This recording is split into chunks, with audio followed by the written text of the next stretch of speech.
Conduire, c'est accepter le code de la route. Avant de prendre la route, il est primordial de vérifier vos essuie-glaces.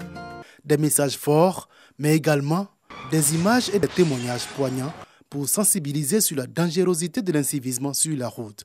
Ma vie a basculé le 8 mars 2005. J'ai fait un accident de la route. Pour cette session de formation et d'information, le ministère des Transports a réuni une centaine de personnes qui seront les porte-voix de ce combat. Je considère que je suis en mission pour ce combat parce que c'est une initiative noble. Les transporteurs routiers ne peuvent que prendre les dispositions nécessaires pour véritablement s'approprier les mesures qui vont être arrêtées par le gouvernement. Opérateurs économiques, membres de la société civile, ONG et professionnels des médias, c'est un engagement citoyen de tous les acteurs qui est sollicité. Il faut que chacun soit sensibilisé à la question, il faut que chacun sache que la sécurité routière, c'est l'affaire de tout le monde. C'est ma manière de conduire, c'est la manière de conduire de celui que je suis, celui qui me précède, qui concourt à la sécurité routière.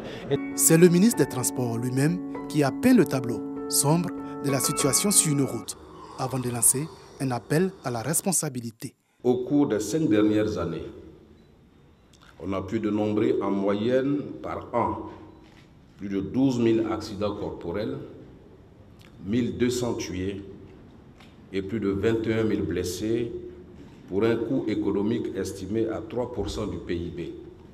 Le plan quinquennal 2021-2025 est ambitieux. Et c'est pourquoi une phase importante de sensibilisation massive est nécessaire avant la répression qui démarrera dès le mois prochain. Cet atelier est la première d'une série d'activités à Abidjan et dans plusieurs villes de l'intérieur du pays que le ministère des Transports organise jusqu'au 14 août prochain dans le cadre de la mise en œuvre de la stratégie nationale de sécurité routière en Côte d'Ivoire.